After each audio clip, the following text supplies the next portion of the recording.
sa issue ng 51 billion na pork barrel fund.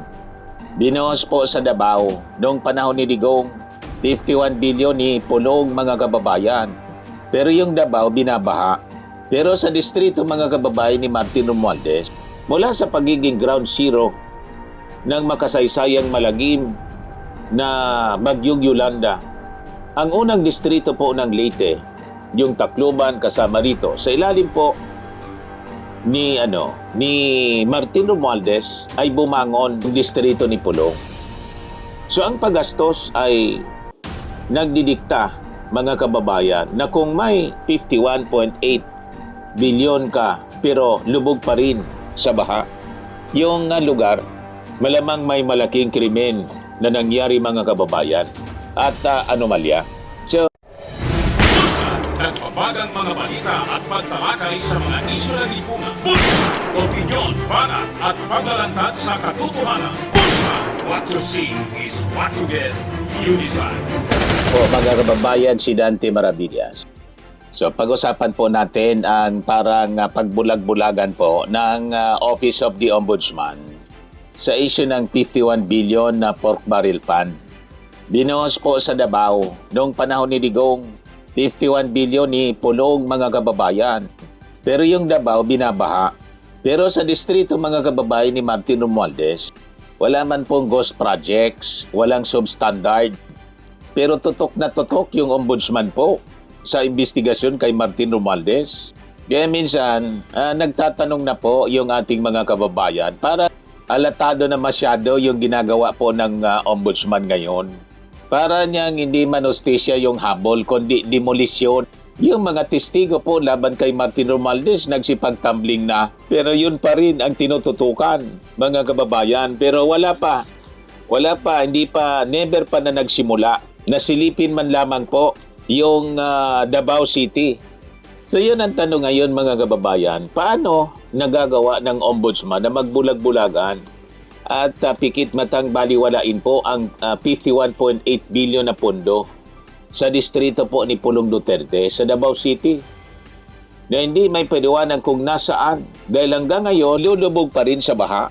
Samantalang yung pilit na ginigipit mga kababayan, si Martin Romualdez na parang ginahanapan palagi ng butas na isang congressman ng isang lugar na galing sa malagim na trahedya noong tamaan po ng Bagyong Yolanda, di ba? Ngunit buong tapang po na bumangon ng may malinis at walang kahit isang substandard o ghost project sa ngayon mga kababayan.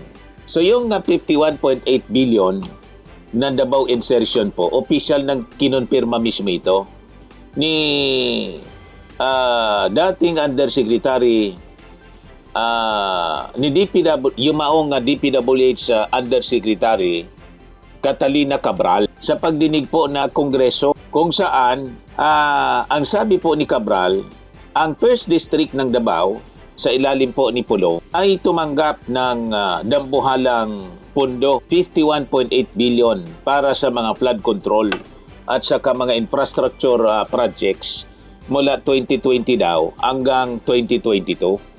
So ayon po sa official na pagsusuri ng House Committee on Infrastructure, ang mga mambabatas tulad po ng ACT Teachers Party List, si Antonio Tino mismo yung nagsabi, nakitaan ng disturbing pattern ang nasa 80 flood control contracts sa Davao Rivers. Ang mga ito daw, mga kababayan, ay minarkahang 100% complete. Sa papel, ngunit substandard, kulang-kulang o tuluyang ghost projects sa aktual na inspeksyon. Ngayon, i-compare natin mga kababayan sa Leyte na may malinis na track record mga kababayan pagdating sa implementation ng mga proyektong infrastruktura.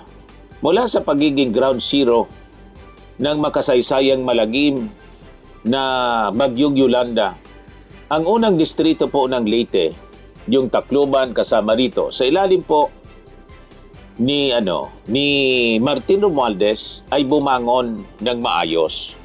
Walang anuman pong ulat mula sa Commission on Audit o lehitimong ahensya ang nagpapakita ng kahit isang substandard o ghost project sa buong distrito po ng Leyte.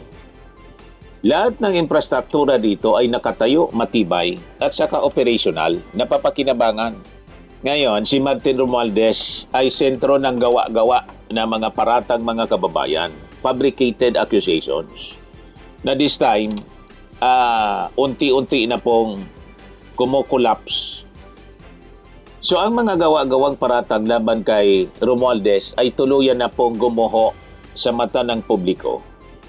Ang pangunahing testigo kasi po, si Orly Gutesa, ay opisyal nang nagbawi, nag-recant ng kanyang testimony, ng kanyang akusasyon, at yung 4 na dating security personnel ang umamin sa GM News 24 Oras na sila ay binayaran at pinilit lamang upang lumagda mga kababayan sa mga peking affidavit na wala pong katotohanan. Ngayon, ito yung pagsasalarawan ng misteryo ng nawawalang bilyon mga kababayan. Isipin mo na lang na ang isang kapitbahay sa Davao na binigyan ng dambuhalang 51 bilyon na pondo para ayusin ang kanal at gumawa ng pader laban sa baha. Pero mga kababayan, tuwing uulan, abot liig pa rin ang baha sa kanila. Dahil hindi may paliwanag kung nasaan ang pader at kung saan napunta yung limpak-limpak na pondo. Yung panahon ni Digong. Ang kapitbahay na masipag at maayos yung Leyte.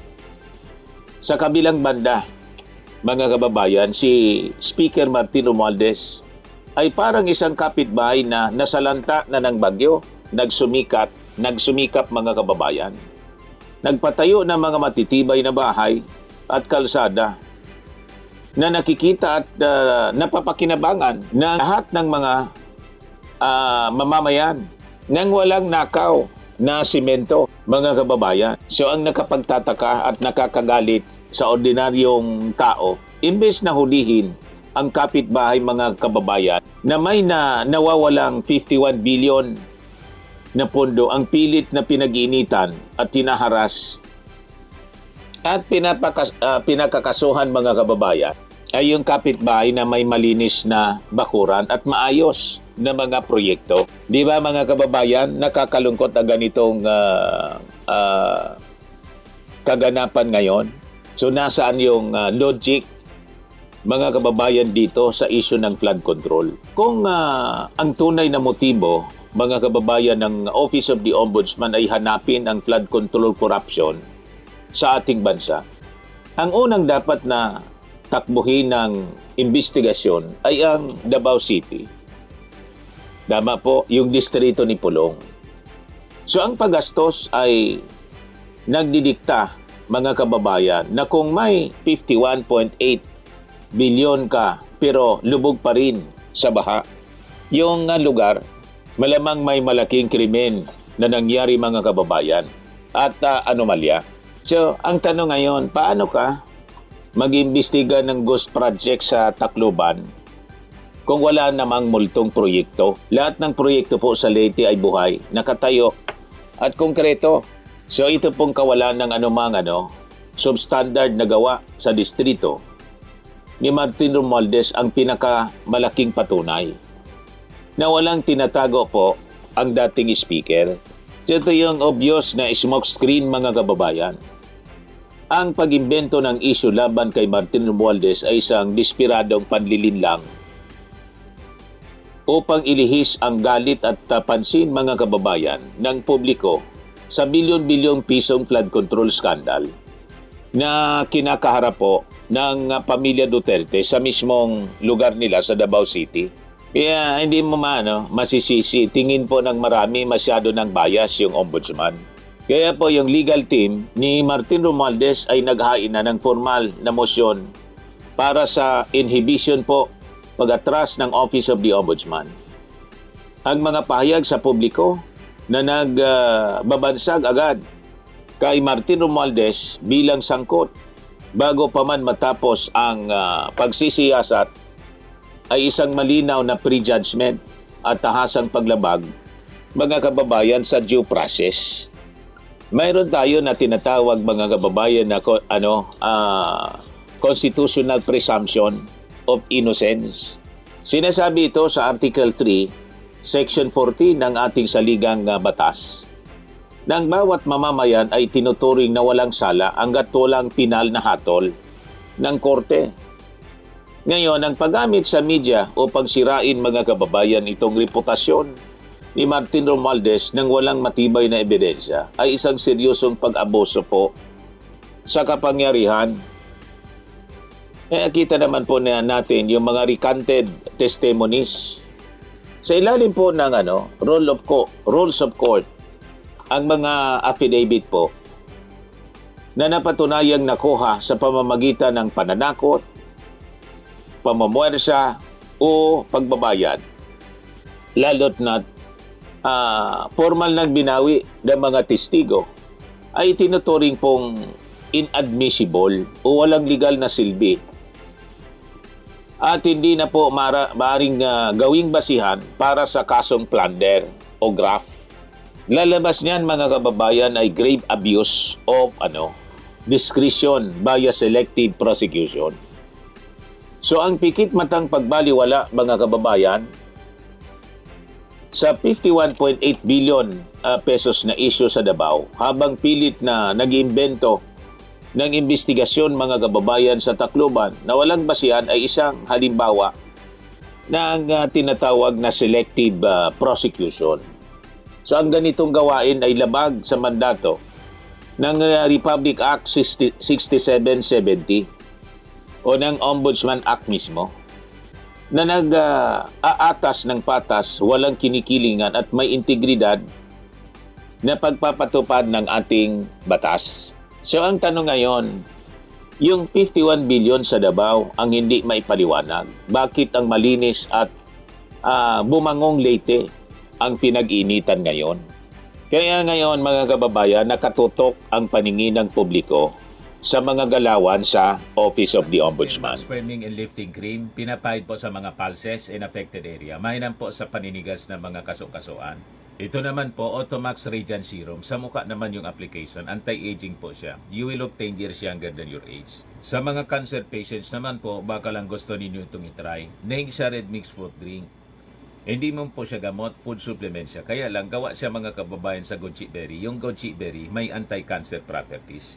O ngayon, yung mga inquiries ninyo, dumiritso na lang kayo sa aming messenger sa Facebook para masagot namin agad. Ayos pa? Ayos na ayos niya, Mr. Maravilla. Sa mga nagana po ng malinis and spacious fitness gym, pumunta lang po kayo sa aming Colossal Fitness Gym. May Grab ka rental din po kami. But anyway, ito po pala yung aming bagong product na binibenta online. I am worldwide amazing pure organic barley powdered drink mix from Australia. Negosyo to ng aking anak na architect entrepreneur Riz Maravillas. Ayan po.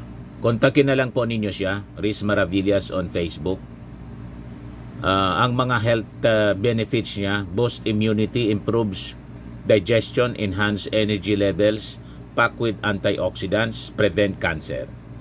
Ito naman po yung bago naming product na binibenta online. Eye Glow Serum, whitening po siya. Tingnan ninyo yung epekto sa aking anak na architect before and now. Yung mga inquiries po ninyo, dumiretso na lang kayo sa kanyang Facebook account, Riz Maravillas.